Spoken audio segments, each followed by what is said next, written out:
नमस्कार, बातम्यांच्या लंच बॉक्समध्ये तुमचं स्वागत. ऐन निवडणुकीत हरभरा डाळी महाग झाल्यामुळे केंद्र सरकार सावधगिरी बाळगताना दिसतंय. त्यामुळे डाळींवर असलेले 66% आयात शुल्क घटवून ते 0 करण्यात आलंय.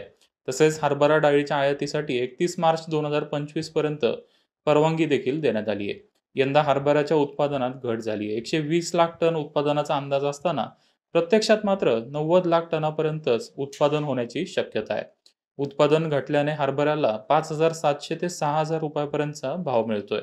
हरभऱ्याप्रमाणे तुरीचे दरही हमी भावापेक्षा बऱ्यापैकी जास्त आहेत. तसेच सरकारने वाटाण्यावरील आयात शुल्कही शून्यावर आणलंय.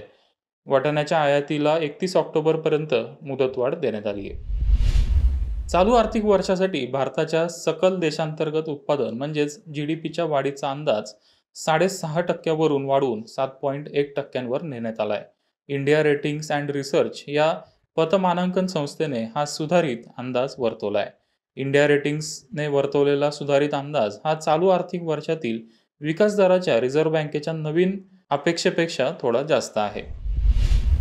देशाच्या सेवा क्षेत्राची सक्रियता निर्देशांक म्हणजेच सर्व्हिसेस PMI इंडेक्स मार्चच्या तुलनेत एप्रिलमध्ये किंचित कमी झालाय.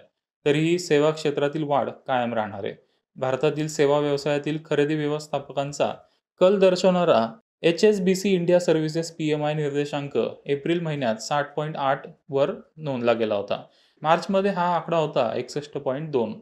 मार्चच्या तुलनेत एप्रिलमध्ये सर्व्हिस सेक्टरमधील वाढीला थोडासा ब्रेक लागल्याचं पाहायला मिळतंय. सरकारी मालकीच्या BSNL कंपनीला अखेर 4G सेवा चालू करण्यास मुहूर्त मिळालाय. येत्या ऑगस्ट महिन्यापासून राष्ट्रीय स्तरावर 4G सेवा चालू करणार असल्याचं BSNLने सांगितलंय. केंद्र सरकारच्या आत्मनिर्भर भारत धोरणाअंतर्गत कंपनीकडून स्वदेशी बनावटीचे तंत्रज्ञान वापरले जाणार आहे. बातम्यांच्या लंच बॉक्समध्ये आता वेळ झाली आहे थांबायची. तुम्ही पाहत राहा मनी 9 मराठी.